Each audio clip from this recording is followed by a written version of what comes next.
I have a serious subject to speak on today. I suppose that every Sabbath it's going to be a serious subject, but it's one that I think that we need to take very, very seriously. We need to consider something that is going to affecting all of us at all times. Do we understand what is happening around us? We know the world is changing. It's changing rapidly and dramatically. Now, sadly, for those who are younger, not any fault of their own, they don't have enough long-time experience to know just how much the world has changed. Because in thinking these things, I had to change something in my notes. I thought 20 years ago, but it's more like 30 years ago. Some dramatic things took place. Things began to change in our world. And when you think of 30 years, unless you're 45 or 50 years of age, you probably don't even recognize how much of a change it has been. Although many things are happening, even as I speak, there are so many things happening in our world. But do we understand what's happening around us? And are we monitoring what we think and how we feel? In other words, are we monitoring what those changes and what those things happening around us are doing to us personally, and how we think about things, and especially how we feel about things, how it affects our emotions, whether they be emotions of anger and hostility, or just getting excited about something that maybe we ought not be excited about. Do you understand how the prince of the power of the air is working in our world? And honestly, brethren, I think that many do not. I think many do not really comprehend how the prince of the power of the air is working to destroy this world, and if he can, to destroy our lives. Mr. Herbert Armstrong used to say that I don't think 50% of you understand or get it. And sometimes he said, I don't think that even 10% of you get it. He was right, wasn't he? He was right. He could say the same message week after week or very similar messages, and people just didn't get it. I struggled with a title for this sermon. I normally throw together a title fairly quickly. The specific purpose statement is what I go by in terms of what the sermon's going to be about. And sometimes I'll come up with what I think is a clever title, but it doesn't really tell what the sermon is about. It is there to attract some attention for the sermon, or more likely an article or something. But this is going to be somewhat similar to an article and some of the talk that Dr. Meredith had toward the end of his life about Satan's alternative universe. Now, I didn't want to name it that simply because that was his title, and that was the way that he was going to describe a particular situation that we have in our world. I thought of the title, The Devil's Infomercial, or Satan's Infomercial. But the devil and Satan are words that have been trivialized by the very one that it is describing. The devil made me do it is a common expression that people use. And so we trivialize him as though he's really not there. He's a figment of our imagination or something to blame something on, but not real. And no doubt, he is the master of that. He is the one that has designed it that way. So I finally settled on a title. It's not maybe any more effective, but I'm titling this sermon, The Serpent's Infomercial. In spite of the shortcomings of that title, The Serpent's Infomercial. That's the subject of today's sermon. And in it, I want to challenge you to think about how the prince of the power of the air is working not only in the world, but in your life as well. how he is trying to work in your life. And I hope this sermon causes you to evaluate more carefully the things that you allow into your mind through your eyes and your ears and everything that is around us. Old-timers are familiar with the doctrine of the Spirit in man. From what I can tell, it's not a major doctrine in most churches. It's not even a doctrine in most churches. But if you go out on the internet, you can find that there are some that talk about the Spirit in man, but very little. Outside of the Church of God, I cannot find that it's a major doctrine in any church. Yet many newcomers may be totally unfamiliar with it. You've heard us talk about it, but you may not really know some of the background of it. It was not always a doctrine in the Church of God. I first learned of it at a master's college in 1965, and the years that I was there through 69. Mr. Herbert Armstrong was coming to understand something that he did not understand before. And as was the case with Mr. Armstrong, he would talk about it, and he would talk about it, and he would talk about it.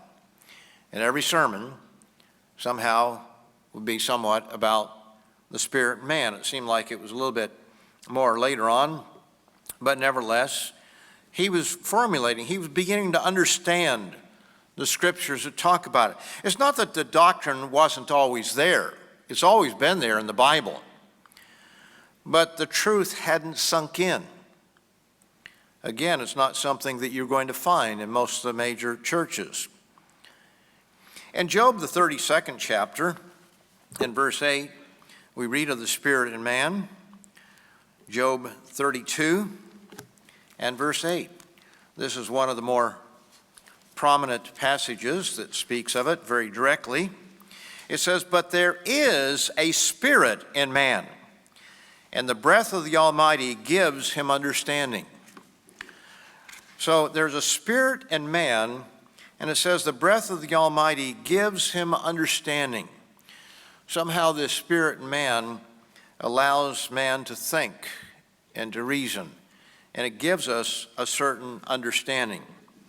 The book of Ecclesiastes has a passage that I think has puzzled many of us, certainly has puzzled me for a long time. I wish I could go back and ask Mr. Armstrong what he thought about this particular passage. It's found in Ecclesiastes, the 3rd chapter, and in verse 21.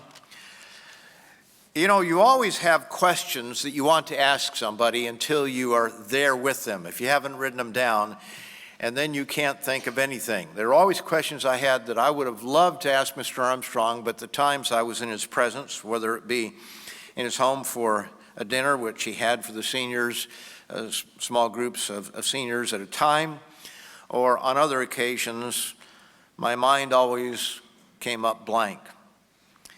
But I'd like to know what he thought about it. It says in verse 21, Ecclesiastes 3, verse 21, "Who knows the spirit of the sons of men? The spirit of the sons of men, which goes upward, and the spirit of the animal, which goes down to the earth."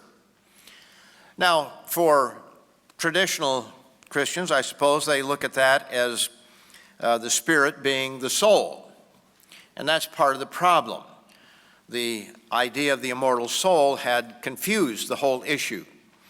And Mr. Armstrong spent a lot of time, as did the church, explaining away scriptures, or I say explaining what the true meaning of scriptures were that had been distorted and twisted by those who believed in a pagan, heathen doctrine of the immortal soul. But here it says that, who knows? So it's a question, which it doesn't really give us an answer to. The spirit of the sons of men, which goes upward, and the spirit of the animal, which goes down to the earth. So that makes the question, okay, do animals have a spirit, an animal spirit? Well, we know that dogs have certain approaches, and we know that cats have a very different personality. And we look at all the different animals and creatures, and it's a question I don't have an answer for. I can speculate, as you can, but as I often say, your speculation is just as bad as mine, or vice versa. We don't know, but it does speak of the spirit of the sons of men there. So this idea of a spirit in man is definitely in the Scriptures. It is not the immortal soul, because that is a doctrine that frankly kept us from understanding the spirit man, because we recognize that man doesn't have this immortal, ever-living spirit entity in us, in the sense that it is the real you, and after you die, it goes to heaven or goes to hell. Now, if you have any questions about that, and I'm not going to go into that subject today other than just mentioning it, but coming Thursday on Thanksgiving Day, we have the telecast, Do You Have an Immortal Soul?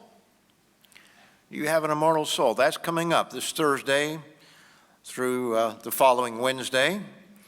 So next Sunday you can watch the telecast, and your bulletin has a number of stations that you can check out. We can get it 5-6 times here in this area, and you can always get it on Roku or on the website. You can watch the telecast anytime, 24/7.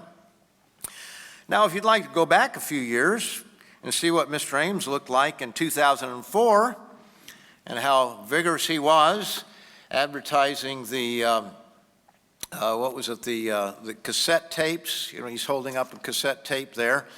In 2004, he had a program on the truth about the immortal soul. And if you prefer to read or don't have the internet or television, you can always go to the booklet that I wrote on John 3:16, Hidden Truths of the Golden Verse. In chapter 7 has a section that talks about the problem of the immortal soul, why it is a pagan doctrine and why it is not found in the Bible.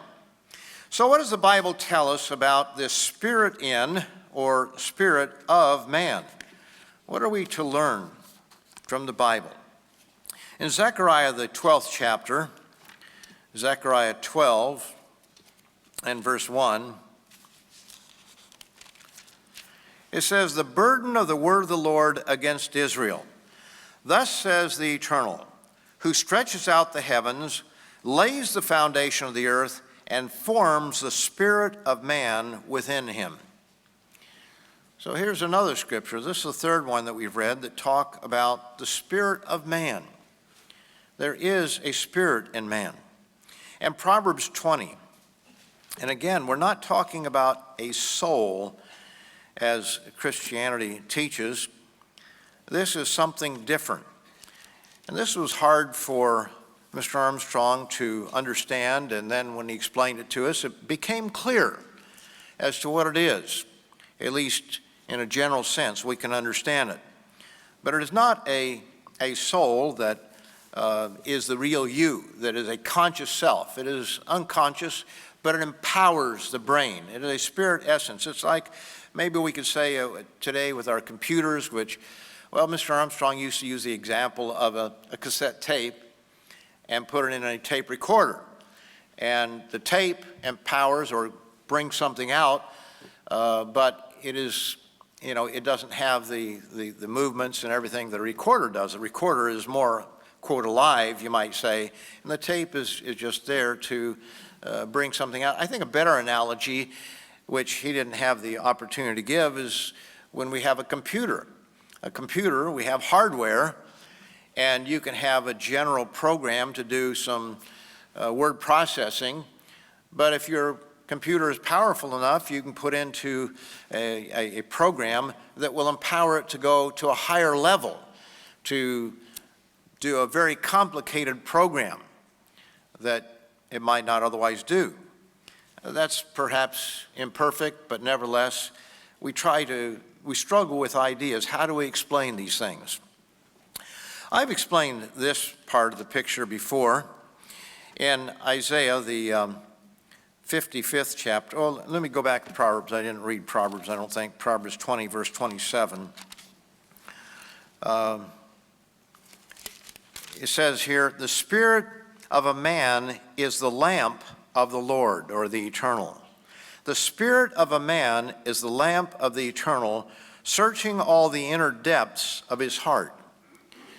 So it is through the spirit in man that God can look into the inner parts of a human being, the inner thinking, the very depths of our thinking, of our emotions, and so forth.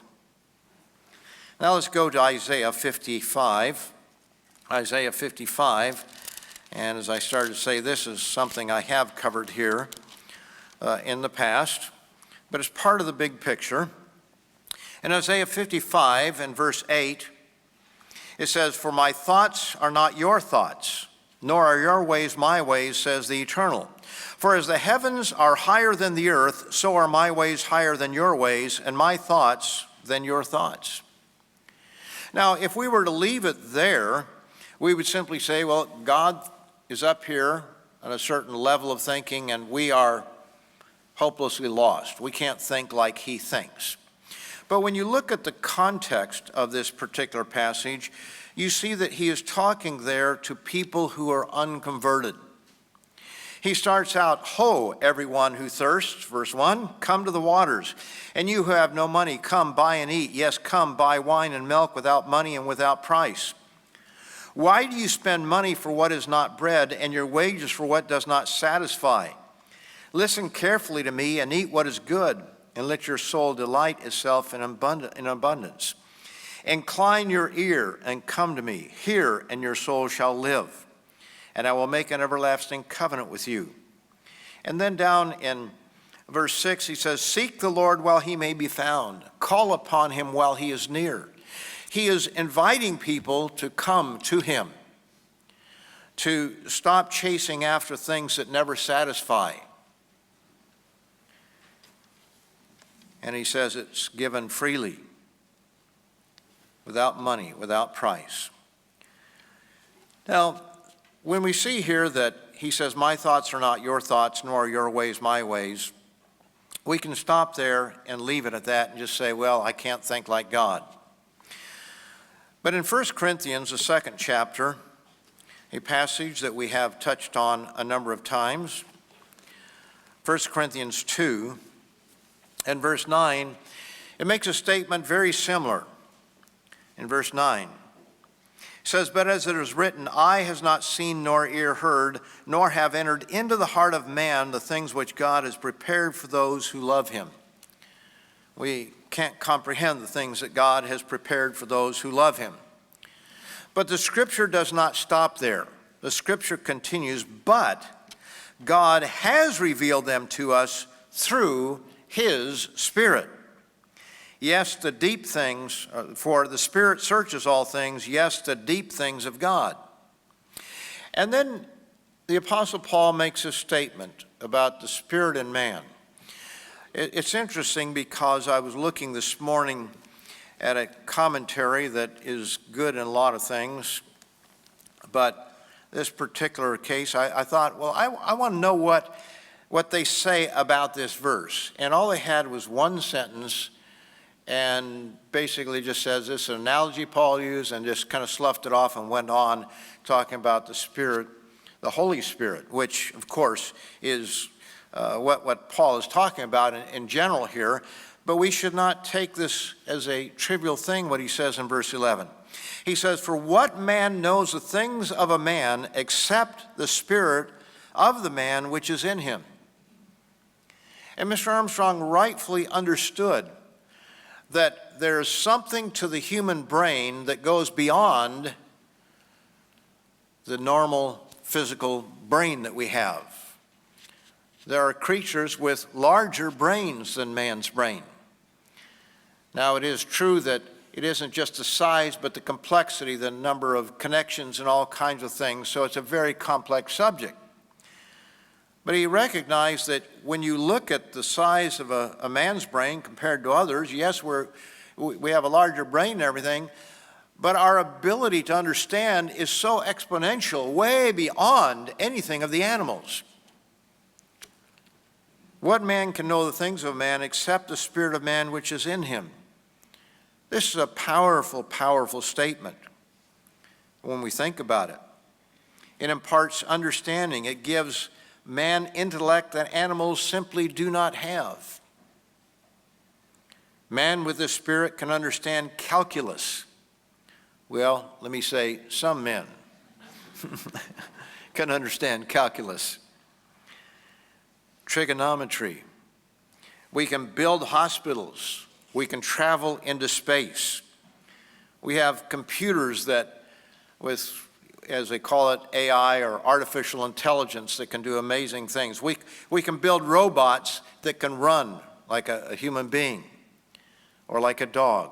They have four-legged robots and two-legged, and these are not things that are easy to do for man to be able to accomplish these things. We build hospitals.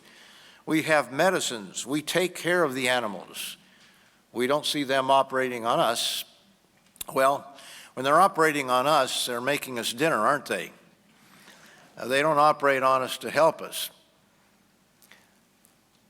I think that when we look at it, man's ability is so far above anything of the animals, and it's really laughable how evolutionists are always trying to show a progression here. Here's a monkey, and he can, or a chimpanzee, and he takes a stick and licks it and sticks it down a hole with ants and pulls it out and licks off the ants, and he's using a tool. Well, we can make tools that make tools. We have copy machines now, 3D copy machines that can make tools that actually work. They may not hold up very long, but they actually can work. All kinds of things that we can do that animals simply cannot do. Now, animals can do some pretty marvelous things. When you look at a bird's nest, it's pretty remarkable, pretty amazing, but the bird always makes the same kind of nest. I say the same kind of nest. Well, sometimes the male, I think it's the weaver bird, makes the nest, and the female then checks it out. Well, no, I don't like that one. I'm going to go over here. So there must be some difference, but to our eyes, we probably don't recognize the difference in them. You wonder about the spirit of animals. What is it? What is it that makes an animal the way it is? I don't have an answer for that, but I just wonder. It's a question I'd like to ask after the resurrection. Ask somebody about it. But man with this spirit can understand things that animals cannot. And when this spirit is united with God's spirit, a new man is begotten. A new creature has begun. Let's notice over in Romans, the 8th chapter. Romans 8 and verse 14.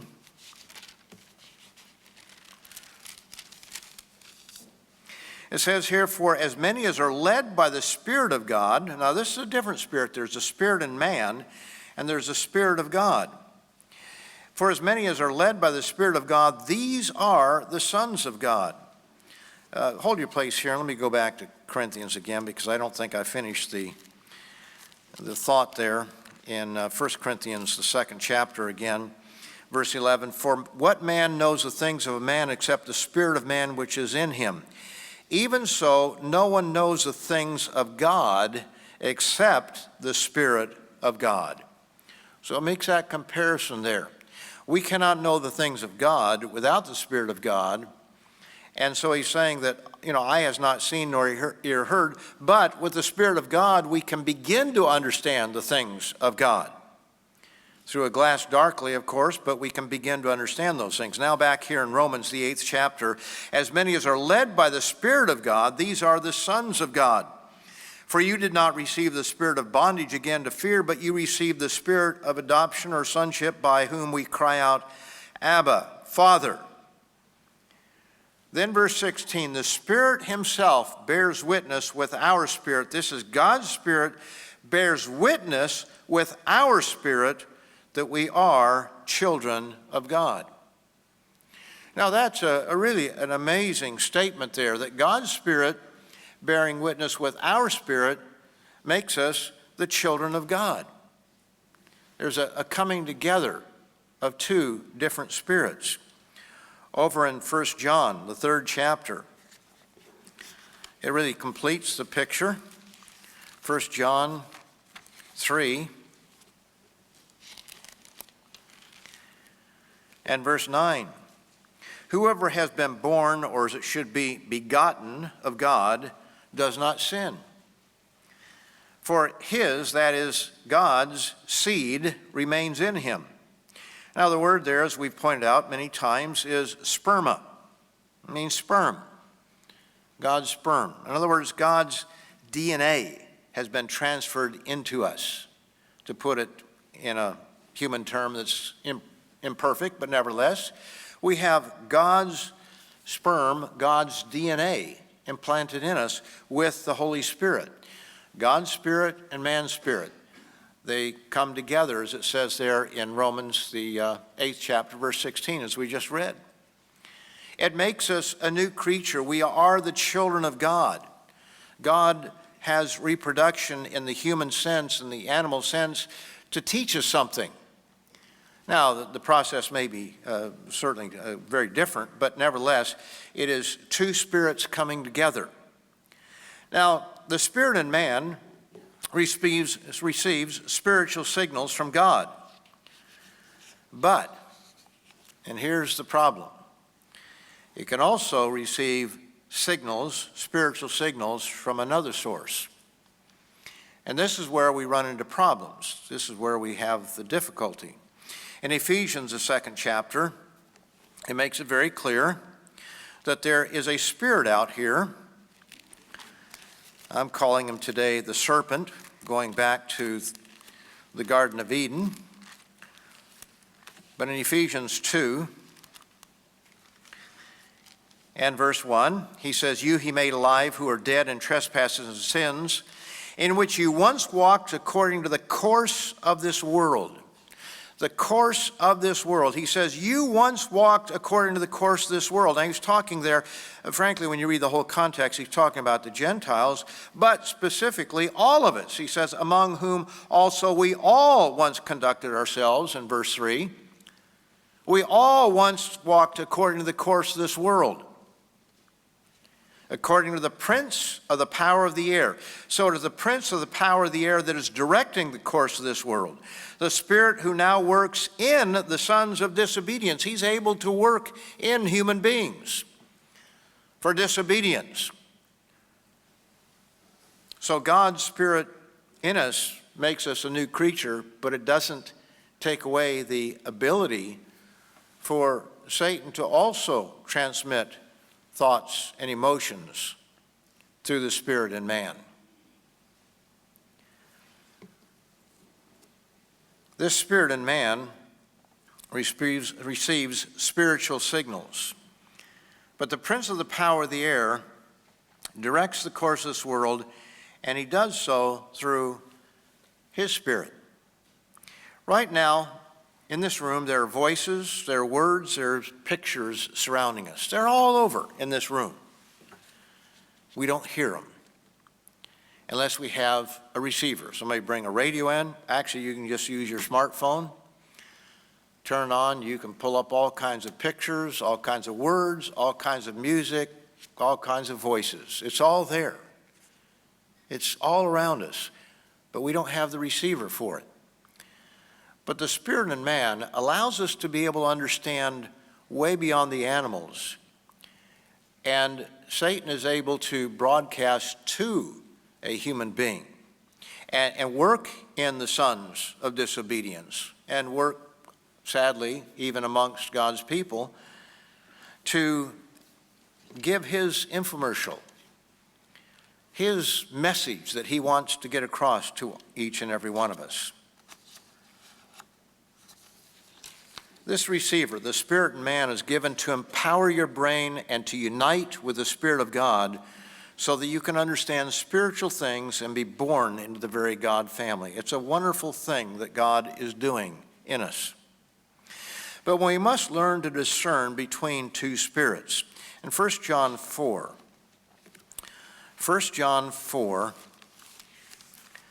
and verse 1, he says, "Beloved, do not believe every spirit."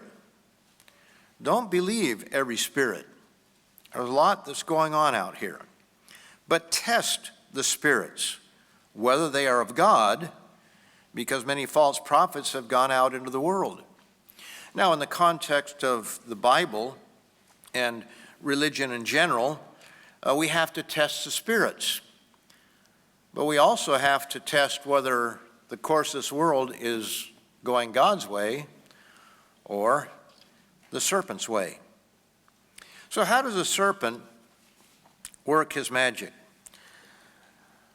The serpent's infomercial works this way. He uses the five senses to manipulate our thoughts and emotions. He'll use music. He'll use pictures. He'll use social media. He'll use all the things that come into our eyes and our ears and our thoughts to sell his agenda.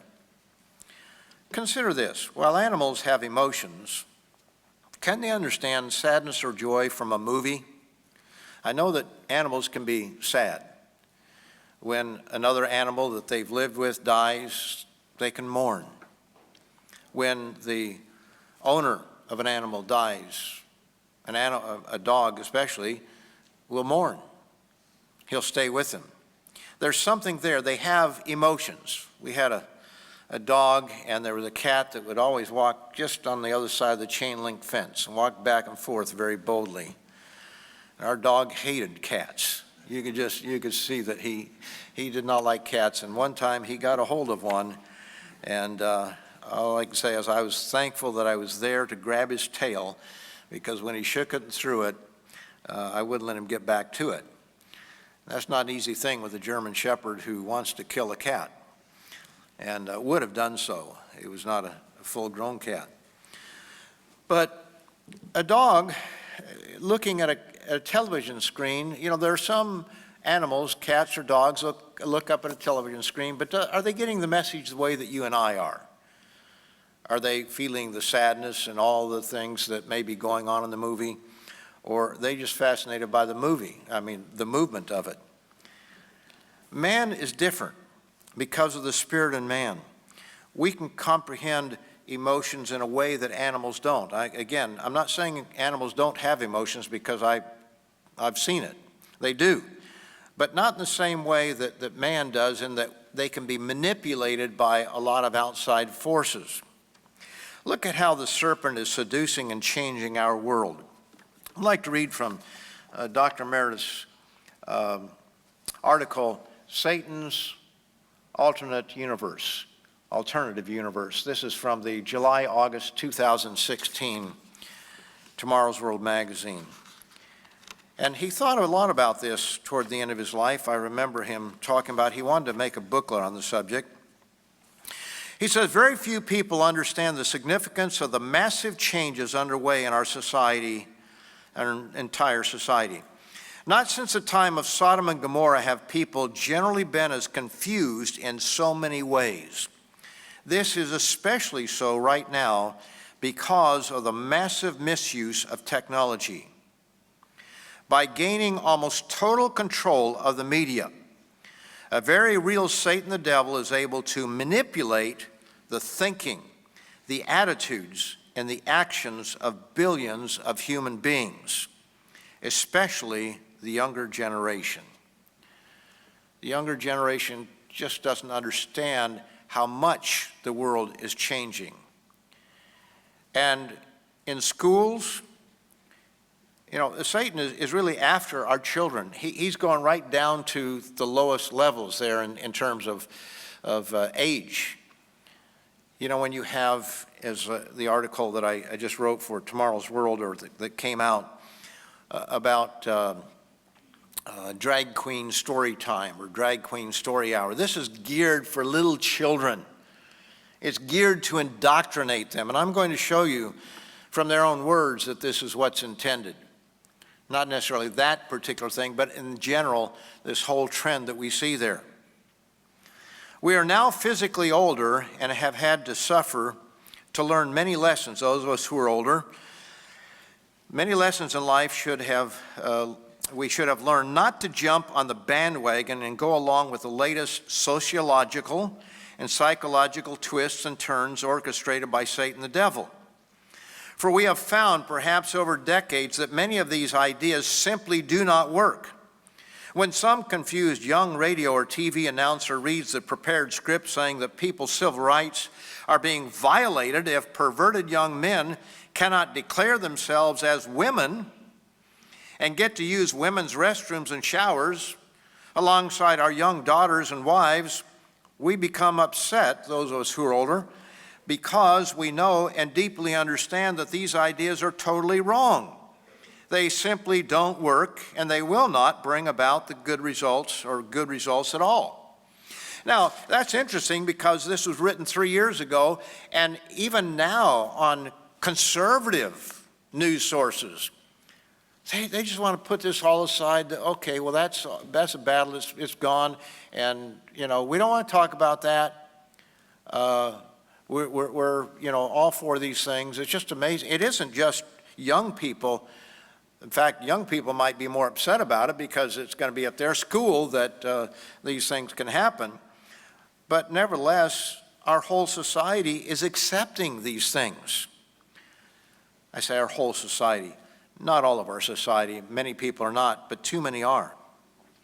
But as more billions of young people are brought under the influence of Satan the devil in so many of these modern situations, it is obvious that Satan is gaining control of our society more thoroughly than ever because of the pervasive nature of our media. For Satan can literally bombard people with these wrong ideas through television, through radio, through newspapers, through the internet, and so many other forms of media that many are tuned into many times every day. Almighty God knew that this would occur. So he directly explained to the early Christians how they once walked according to the course of this world, according to the prince of the power of the air, the spirit who now works in the sons of disobedience. The Bible makes it clear that Satan the devil is a powerful cherub who rebelled against the Creator and is now allowed by God to be the God of this age, who has blinded those who do not believe, lest the light of the gospel of the glory of Christ, who is the image of God, should shine on them. 2 Corinthians 4, verses 3 and 4. Let's take a sampling of the Serpent's infomercial. I wrote down nearly 20 years ago, and I had to do my math again. It's hard to keep up with our math sometimes. But nearly 30 years ago, homosexuals started coming out of every sitcom closet. Before that, you never saw such a thing. Yeah, there was Liberace, which was a little bit light in the loafers. You knew that. There were other individuals, but you didn't have them openly coming out of the closet declaring what they were. We were introduced to Three's Company. That was a sitcom. I actually had to look that up because I couldn't remember. I wasn't a viewer of it, but I knew what it was about. I couldn't remember if it was 2 men and 1 girl or the other way around. Well, it's 1 guy and 2 girls living with him, all in the same apartment. Why is that done? Why would they do something like that? Well, it's all to normalize deviant behavior, as I'll show you. Husbands and wives became referred to as partners because that allowed someone who was not your wife or your husband. And so when Robert Dole, how many years ago was that? After he ran for president and didn't win, he started advertising, what was it, Viagra, I think it was? Your partner will love you for it or whatever. Your partner. Your partner. You know, the left is so good. I say the left.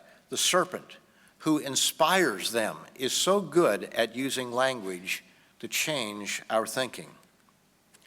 I remember watching a beer commercial one time on television where 2 women kissed. Pretty disgusting. That was the last time I ever drank that beer. I didn't drink it before, but that was for sure. I never knew who Katy Perry was until I saw her on Canada's CTV morning show singing, "I Kissed a Woman and I Liked It." And she had an audience there, which they didn't always have on that show, that morning show, but they had an audience this time of tween girls, girls that were probably preteen, or if they were teens, they were barely teens. And they were dancing along and singing along with her. They knew the words. They knew the words. And why did they bring all these kids in there with her when they had other artists and they didn't bring an audience in? Even HGTV is in on the act with untraditional couples and various products to sell. As I tell my wife, HGTV is an infomercial. Everything on it is trying to sell something. She likes that, and I think a lot of people like that, and there are a lot of, I suppose, good reasons to watch it, but you have to understand what it is. You really have to understand it. And you have to understand what it's doing to you. Is it making you want to do an addition to your house? Do you suddenly want to do something because you saw something there? You know, being bombarded with it day after day. I walked by the television and I saw this box in the background that said Wayfair. I didn't know what Wayfair was, never heard of it before, but I said, they're advertising. Sure enough, you find out Wayfair is what I don't know, online company, I don't know what it is, but they sell things. Everything is an infomercial. When you see a Ford car in a police chase, they're advertising. They're advertising all the time. David Capellian, and I know that many of you are familiar with this. How many of you happen to have read this? The Marketing of Evil by David Capellian? Looks like about 8%. I don't know, I'm not sure. If you like to read and read something besides our literature, which I hope you read our literature first, but if you like to read, this is an eye-opener. This is an eye-opener with a lot of good information in it. Let me just read a little bit here on page 66. He says, everything, he's quoting from Robert McChesney, who is University of Illinois communications professor. He says, everything on MTV, that's something, I don't even know if MTV's still out there, but it was, all the young people watched it, is a commercial. That's all that MTV is. Sometimes it's an explicit advertisement paid for by a company to sell a product. Sometimes it's going to be a video for a music company there to sell music. Sometimes it's going to be the set that's filled with trendy clothes and stuff there to sell a look. Note, to sell a look that will include products on that set. Sometimes it will be a show about an upcoming movie paid for by the studio, though you don't know it, to hype a movie that's coming out from Hollywood. Even the news programs. You watch the news programs, if somebody's written a book, they're interviewed. They're interviewed on this station, this station, this station, or this network, all across. It's all an infomercial. He says, but everything's an infomercial. There is no non-commercial part of MTV. And then it gives an example of how Sprite was not doing very well. You know, the drink, the sparkly drink there. It was once struggling. Second string soft drink company pulled off a brilliant, they pulled off a brilliant marketing coup by underwriting major hip hop music events and positioning itself as the cool soft drink for the vast MTV generation market. And what they did is they paid $50 per kid to come in, and all these hip hop stars, and they started advertising that way, and they presented it as the cool thing, as that which young people would like. So what, you say? What's wrong with that? Aren't MTV and rappers and clothing companies and others just giving kids what they want? That's what they say, but it's not what they do. In reality, the companies are creating new and lower and more shocking, and that's the key word, shocking, marketing campaigns, disguised as genuine, authentic expressions of youthful searching for identity and belonging, for the sole purpose of profiting financially from America's children. They hire shills to interact with young people in internet chat rooms. These people are hired to interact with young people and others as well, internet chat rooms. They engage secret snitches to loudly talk of a band or other products to raise interest. They bring the entire machinery of modern market research and consumer psychology to bear on studying this gold mine of a market, to anticipate the next and always weirder and more shocking incarnation of cool. I know that this has been talked about before, but we need to understand it, that there are people out there who are trying to merchandise off you, and who are they? They are people that the serpent is moving to do things for his purposes, to get rich, to lower standards. These are not accidental. They're not accidental on the human level, and they certainly are not accidental on the spiritual level. All of this is a clear attempt to normalize, desensitize, and convert a naive populace. I'd like to read here from a book that is a little bit hard to get these days. It's called After the Ball: How America Will Conquer Its Fear and Hatred of Gays in the 90s. Now, the research on this was done in the late 80s. And this book came out about 89. And remember earlier I said that we saw homosexuals coming out of every sitcom, coming out of the closet at every sitcom? This was no accident. This was no accident. This was something that had been thought out, a well-planned campaign. This is written by two very highly educated individuals, Madsen and Kirk. They said, when you're very different and people hate you for it, this is what you do. Now, what this book is all about is selling homosexuality to the American population, which they were. These two individuals wrote this. He says, what do? Well, first you get your foot in the door by being as similar as possible. Then, and only then, when your one little difference is finally accepted, can you start dragging in your other peculiarities one by one. You hammer in the wedge narrow end first. You get that wedge in, and then it opens up more as you hammer it in. As the saying goes, allow the camel's nose beneath your tent, and his whole body will soon follow. Now they talk about a propaganda campaign in their book, a game of propaganda, and I'll explain a little bit of that. But they have 3 stages of things to do here. There are a lot of different tactics they have, but the 3 that are mentioned here in this particular chapter, the first one is desensitization. Desensitization.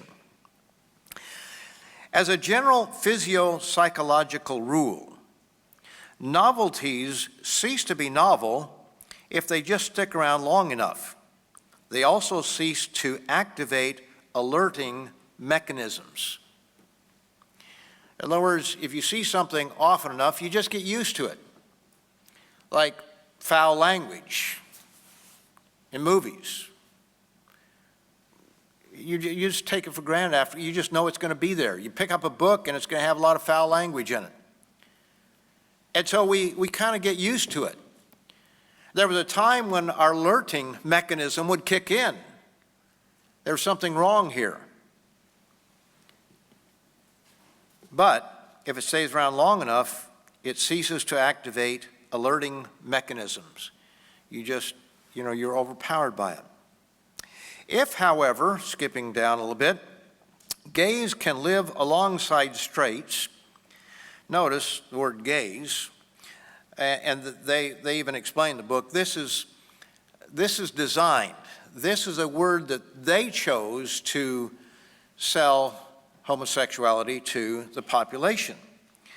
And so they use certain words over and over through this book. Gay is one of them. They use homosexuality. They use a lot of words, but they certainly insert this word. If they can live alongside straights visibly, but as inoffensively as possible, they will arouse a low-grade alert only, which, though annoying to straights, will eventually diminish for purely physiological reasons. We'll just get used to it. We can extract the following principles for our campaign: to desensitize straights to gays and gayness, inundate them in a continuous flood of gay-related advertising, presented in the least offensive fashion possible. Well, you have your favorite sitcom, and now somebody comes out of the closet. Do you turn off, or you just get used to it? If straights can't shut off the shower, they may at least eventually get used to being wet. You know, 1 Timothy, the 4th chapter, tells us something here. 1 Timothy 4.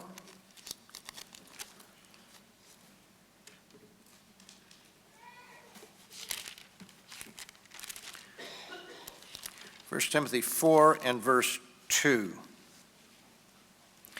It speaks of breaking into a thought here, doctrines of demons. He's talking about speaking lies and hypocrisy, having their own conscience seared with a hot iron. One's conscience seared to where you don't feel the heat anymore. It's been scabbed over or seared over. Also Hebrews, the 3rd chapter, Hebrews 3 and verse 13. Hebrews 3, verse 13. It says, "But exhort one another daily while it is called today. Today, lest any of you be hardened through the deceitfulness of sin." The longer sin goes on, the more we become hardened to it or inured by it. We no longer see it as being bad or as bad as it once was. Let's read on from after the ball. After desensitizing, they call this next step jamming. Jamming. All normal people feel shame when they perceive that they are not thinking, feeling, or acting like one of the pack. We all want to follow the crowd. And so they said they feel shame, or they feel, wanting to hide their feelings if it doesn't go along with the pack. They understand these things. He says, thus propagandistic advertisement can depict homophobic and homo-hating bigots. So homophobic is a word that they would prefer to have had changed to homo-hating. That's the word that they really wanted, but it hasn't really caught up like homophobic. But those are words designed by those people very carefully. And the word bigots, that's you, that's me. And they use that over and over again as a pejorative term. It says, thus propagandistic advertisement can depict homophobic and homo-hating bigots as crude loudmouths, and I can't read the rest of it there, and other shameful epithets, who are not Christian. In other words, this is not Christian behavior to portray people doing things that are not Christian. It can show them being criticized, hated, shunned. It can depict gays experiencing horrific suffering as a direct result of the homo-hatred, suffering of which even most bigots would be ashamed to be the cause. And notice he did mention Christian there because they know that that is their greatest enemy.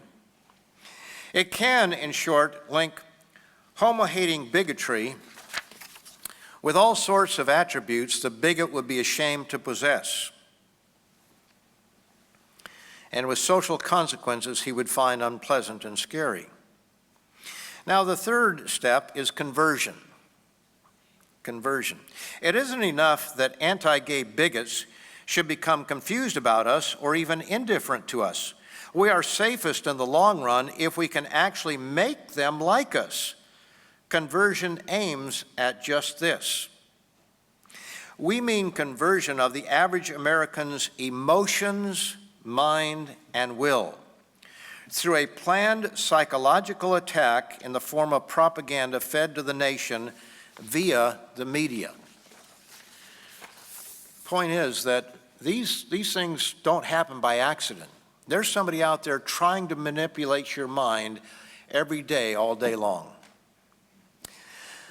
Put briefly, if desensitization lets the watch run down and jamming throws sand in the works, conversion reverses the spring so that the hands run backward. In conversion, the bigot is repeatedly exposed to literal pictures, labels, pairs in magazines and on billboards and TV of gays explicitly labeled as such, who not only don't look like his picture of a homosexual, but are carefully selected to look either like the bigot and his friends or like any one of his other stereotypes of all right gays, the kind of people he already likes and admires.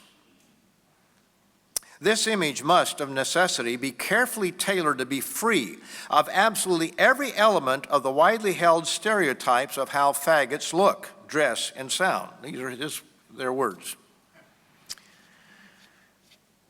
And he says here, but it makes no difference. It makes no difference that the ads are lies, not to us, because we're using them to ethically good effect. Now, I want to read something in just a minute here, so remember that. They said it makes no difference that the ads are lies, the ones that they are trying to promote, because they're used for ethically good effect. The ad may say something like, rather like, Beauregard Smith, beer drinker, good old boy, pillar of the community, 100% American, and gay as a mongoose. You may wonder, well, I'll skip that. You know, you think about that. Brokeback Mountain, I never saw it. Actually, I read a review of it for this. And I have to say, it was far more shocking than I could have ever imagined. I knew it was about two gay cowboys. You see, a cowboy, a good old boy. That was written a story on it, a screenplay, in 1997, just a few years after this came out. And then, of course, the movie came out afterward. The storyline is just absolutely abominable.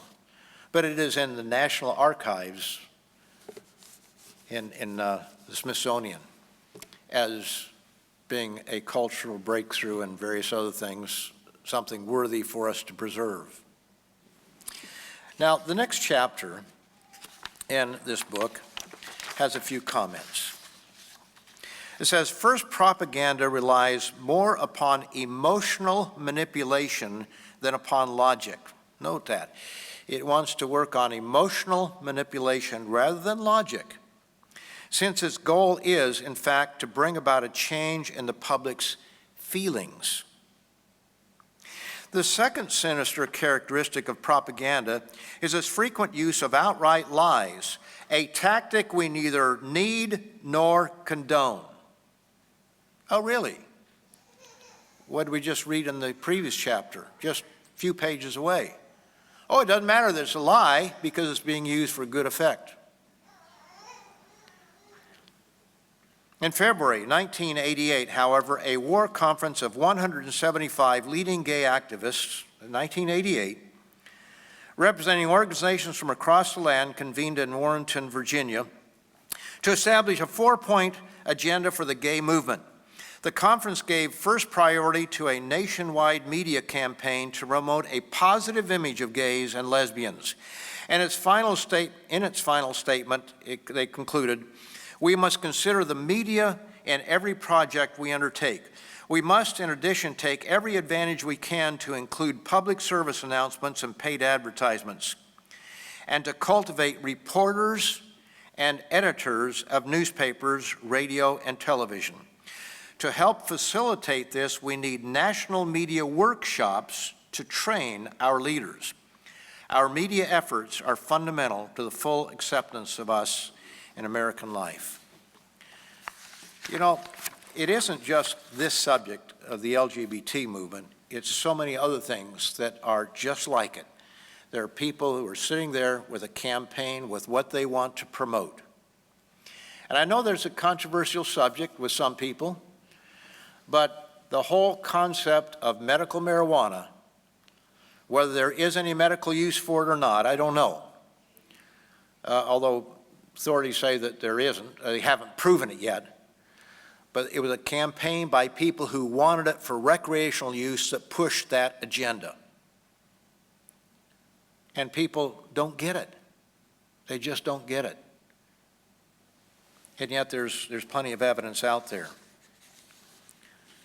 I heard an advertisement the other day for CBD oil. CBD is not cannabis, it's not marijuana. It's from the cannabis plant. It's non-hallucinogenic. And I'll tell you, it will cure whatever ails you. In fact, they said, do you have health problems? Try CBD oil. It's snake oil, in reality. Now, are there things that it might be helpful for? Very possibly. They've yet to all be proven. But when something will heal everything that's wrong with you, then you ought not jump on the bandwagon right away until a little bit more research is done. The Serpent has an infomercial out here, and he is changing our society in ways that we can never imagine. What other infomercials is he broadcasting? Hairstyles, immodest dress styles, body piercing and tattoos, vaping, veganism, attitudes of hatred, of racism and partisanship, and getting all caught up in the politics of this world. He'd like us all to go out there and carry guns. You know, this is just a beginning list. When I say carrying guns for reasons that we ought not. This is just a beginning list. But here's an important question for all of us. Are you playing a role in the Serpent's infomercial? Are you part of the cast? Are you playing a leading role, a supporting role, or just an extra on the set? Think about it in these terms. Are you playing a role as an extra in what you say on social media?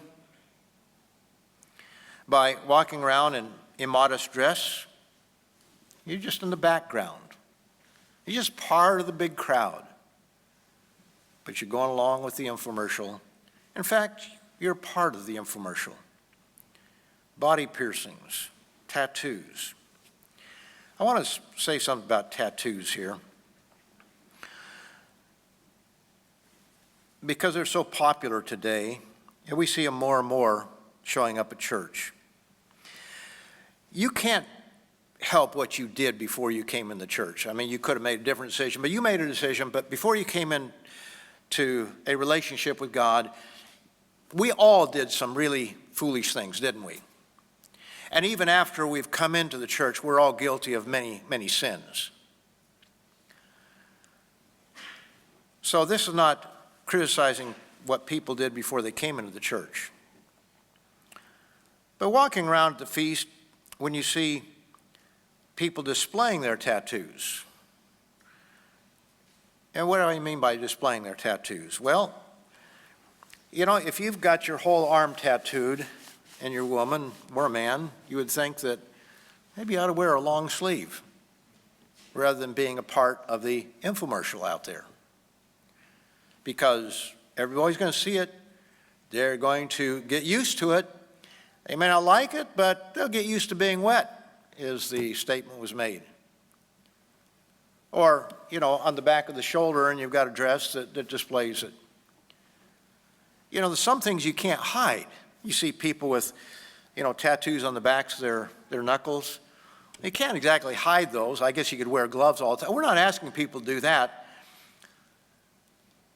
But it would seem to me that if you read the 19th chapter of Leviticus and the verse which says you shall not tattoo your body or whatever, that someone would say, maybe I really don't want to show this off if I can avoid it.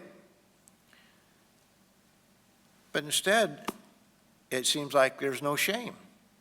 There's no desire to close it, to shut it off. Again, you can't do what you can't do. If you've got it on the back of your hand or something, or on your cheek, or your ears tattooed, or the back of your neck, you can't exactly hide all those things, and nobody expects you to. We love those people that have come in, that have made mistakes, but they come into the church, we still love them.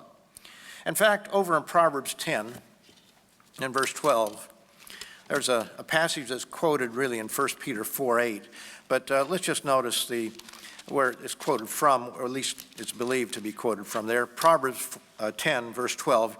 It says, hatred stirs up strife, but love covers all sins. You see, we can accept people who have made mistakes because we care for them, because we love them. It covers all sins. Hatred just stirs up strife. We could argue about it. We don't want to go around, talking to people saying, well, why'd you do this, why'd you do that? But the point is a point of education. Wouldn't it make sense that if we did something that we wouldn't do today, that we would not just display it for the whole world to see? It's kind of like people are almost proud of some of their body art, even within the church. Now I realize, too, that we have people that are not members, and maybe they're just mates of somebody, so I don't know who all these people are, but I just notice at the feast and in other places, I see it from time to time. So what are we to do? Well, Paul gave essential advice to the church at Ephesus. In Ephesians, the 6th chapter, Ephesians 6,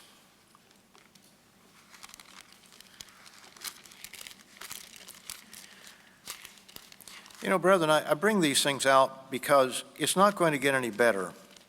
It's only going to get worse. And we're just going to be torn down by his infomercial, where everything around us is going astray, and we're going to be desensitized. We're going to be jammed. We're going to be, sadly, some are converted to the point where they're a part of the infomercial. He says here in verse 11, put on the whole armor of God that you may be able to stand against the wiles of the devil. The wiles of the devil. He is a wily character. He's clever. He's powerful. For we do not wrestle against flesh and blood, but against principalities, against powers, against the rulers of the darkness of this age, against spiritual hosts of wickedness in the heavenly places. And so he says, take the whole armor of God, that you may be able to withstand in the evil day, and having done all, to stand. Stand therefore, having girded your waist with truth. So truth, we have to know what the scriptures say. We have to live by them. Having your waist girded with truth. Having put on the breastplate of righteousness. In other words, living by the truth. And having shod your feet with the preparation of the gospel of peace. Your focus being on preaching the good news, the gospel, as opposed to trying to fit in with the world. And above all, taking the shield of faith with which you will be able to quench all the fiery darts of the wicked one. And take the helmet of salvation and the sword of the Spirit, which is the word of God. Praying always with all supplication. Brethren, these are words, and I'm out of time, but these are words that are powerful, and they should not fall on deaf ears. Eve fell prey to the lust of the flesh. It tastes good. It feels good. The lust of the eyes, I got to have it. And the pride of life. Well, I know better than mom and dad. I know better than, the church. I know better than God. When teens hear the music, they see the hats turned around backward and notice that all their idols have tattoos. There's that inner voice that says, without conscious thought, I got to have that. I need it. And as adults, we're not much different. These are more than words. They have important meaning. Advertising works, so don't be fooled by it. What is the current drumbeat around us? What is the world promoting? What philosophy, what cultural change or idea is the world pushing? Is the world really getting better? I don't think that scripturally you can say that. What social trend do you see today that wasn't there 20 or 30 years ago, if you were old enough to know? If you're not, you can't be blamed for that. Perhaps it's no coincidence in the same letter that Paul instructed us to put on spiritual armor, he also instructed us in the 5th chapter and verse 15. See then that you walk circumspectly, not as fools, but as wise.